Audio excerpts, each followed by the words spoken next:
உலகத்தினுடைய ரொம்ப டேஞ்சரஸான மெனிப்புலேஷன் நான் இப்போ உங்களுக்கு சொல்ல போறேன். ஒருத்தர் உங்களுக்கு கில்ட் உண்டாக்கி நீங்க விரும்பாத விஷயத்த உங்களின் மூலமாக அவன் செய்து விடுவது.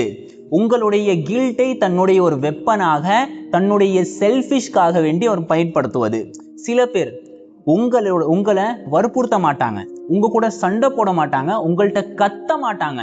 ஆனா உங்களுடைய மனசுல கில்ட்டை உண்டாக்கி தான் நினைச்சத செல்ஃபிஷ் தனமாக சாதிச்சிருவாங்க. ஒரு கதை நான் உங்களுக்கு சொல்றேன். +2 எக்ஸாமுக்கு சரியாக 2 வீக்ஸுக்கு முன்னாடி ரோஹன் சொல்லி ஒருத்தனுக்கு அவனுடைய ரொம்ப close friend Sameer phone call பண்றான். கால் பண்ணிட்டு சமீர் சொல்றான், ரோஹன் நீ கூட வெளியே வா. ரோஹன் சொல்றான், எக்ஸாமுக்கு சரியா 2 வாரம் தான் இருக்கு. இந்த 2 வாரத்துல நான் படிச்சாதான் என்னால எழுத முடியும். நான் இந்த வருஷம் ஃபுல்லா படிக்கல.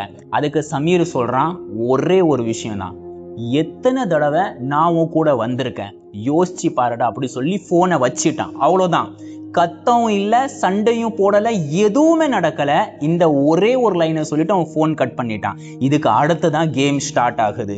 ரோஹன் உடனே யோசிக்க ஆரம்பிச்சிட்டான், நான் ஏன் இப்படி பண்ணேன்? சமீர் கூப்பிட்டதுக்கு நான் போயிருக்கணுமே.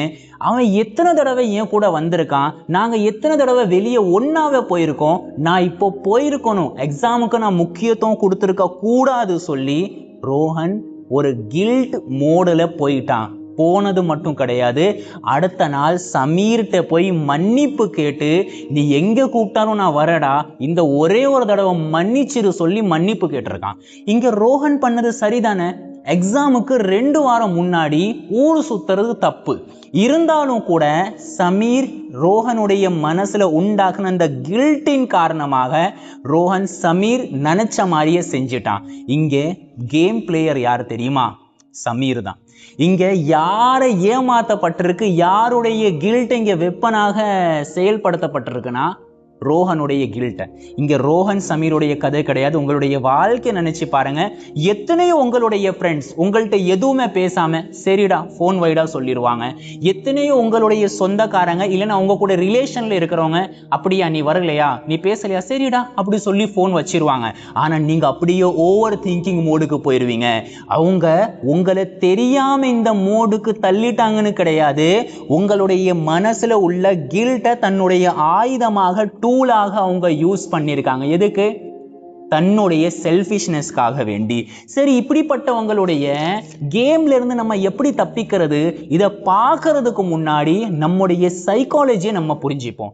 பிரெயினுடைய நேச்சர் இருக்கு. பிரெயின் எப்பவுமே அப்ரூவலை தேடும், மற்றவங்களுடைய அப்ரிசியேஷனை தேடும், மற்றவங்க தன்னை அங்கீகரிக்கணும் சொல்லி பிரெயினுடைய பேசிக் நீடா இருக்கு. இதே மாதிரி தான் பிரெயின் இயங்கிட்டே இருக்கும்.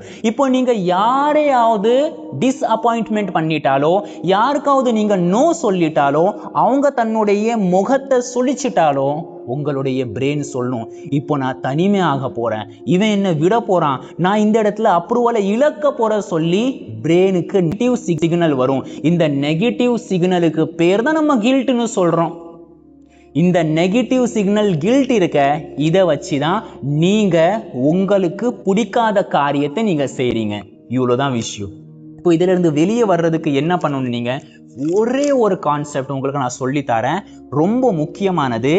Separate guilt from responsibility.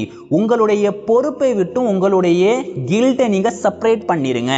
யாருக்காவது நீங்க இந்த மாதிரி பதில் சொன்னீங்கன்னா, உதாரணத்துக்கு நம்ம அந்த எக்ஸாம்பிளுக்கே வருவோமே, ரோஹனை கூப்பிட்டதும் ரோஹன் மறுத்த பிறகு ரோஹன் ஒரே ஒரு விஷயத்தை மட்டும் தான் யோசிச்சிருக்கணும். கில்ட் உண்டாகும் போது, நான் எக்ஸாமுக்கு படிக்கிறது சரியா தப்பா, நான் சமீர் கூட ஊர் சுத்துறதுக்கு போகாம இருக்கிறது தப்பா சரியா, இதை மட்டும் யோசிச்சிருந்தானா அதுக்கு பதில் சரின்னு வந்திருக்கும் என்றால் அவன் கவலைப்பட வேண்டிய அவசியமே கிடையாது. அதே மாதிரி தான் உங்களுடைய கில்ட்டையும் உங்களுடைய ரெஸ்பான்சிபிலிட்டி நீங்க செப்பரேட் பண்ணிருங்க. ஒருத்தங்களை வானு கூப்பிடுறானா உண்மையிலேயே நீங்க அவனை மதிச்சு போறீங்களா? வார்த்தை நோட் பண்ணுங்க. நீங்க உண்மையிலே அவனை மதிச்சு போறீங்களா, இல்லைன்னா அவனை இழந்துருவோம் சொல்லி பயத்துல நீங்க போறீங்களா? இந்த ஒரே ஒரு கேள்வியை மட்டும் கேளுங்க. இப்படி நீங்க கேட்ட என்ன நடக்கும்? பாருங்க, நீங்க நோ சொல்லும் போது, நீங்க ஒருத்தருடைய பேச்சை மறுத்து பேசும்போது உங்களுடைய மூளையுடைய ஃப்ரண்ட்ல இருக்கக்கூடிய ப்ரீ ஃப்ரண்டல் கார்டெக்ஸ் யூஸ் ஆகுது. இப்போ உங்களுக்கு நோ சொல்லி பழக்கமே கிடையாது, அதனால உங்களுடைய ப்ரீ ஃப்ரண்டல் கார்டெக்ஸ் வீக்காக இருக்கும். நீங்க தொடர்ந்து இந்த எக்ஸசைஸை பண்ணிட்டே இருந்தா, யாரையாவது நீங்க மறுக்கும் பொழுது, நீங்க ஒருத்தருடைய பேச்சை தாழ்த்தும் பொழுது, ஒருத்தனுடைய பேச்சை நீங்க தட்டி கழிக்கும் போது, நீங்க சரியா தான் இருக்கீங்க இல்லைன்னா நீங்க தவறா தான் இருக்கீங்க சொல்லி நீங்க ஆய்வு செய்யும் போது உங்களுடைய ப்ரீஃப்ரண்டல் கார்டெக்ஸ் ஸ்ட்ராங் ஆயிட்டே இருக்கும். உங்களுடைய பாடி மசில் மாதிரி ஒரு கட்டத்துல என்ன ஆயிரும்னா, எது உங்களுக்கு தேவையில்லையோ உடனே நீங்க எந்த ஒரு கில்ட்டும் இல்லாம மறுக்க தெரிஞ்சுப்பீங்க, முடியாதுன்னு நீங்க தைரியமாக சொல்லுவீங்க. இந்த ஒரே ஒரு எக்ஸசைஸை ஞாபகம் வச்சுக்கோங்க, செப்பரேட் கில்ட் ஃப்ரம் ரெஸ்பான்சிபிலிட்டி. இதை நீங்க உங்களுடைய வாழ்க்கையில கொண்டு வாங்க. இந்த வீடியோ உங்களுக்கு பிடிச்சிருந்தா கண்டிப்பா மற்றவங்களுக்கு ஷேர் பண்ணுங்க. மற்றவங்களுடைய விளையாட்டு பொருளாக ஆவதை விட்டும் உங்களையும் உங்களுடைய வாழ்க்கையும் நீங்கள் பாதுகாத்துக் கொள்ளுங்கள். பி அவேர், விழிப்புணர்வோடு இருங்கள்.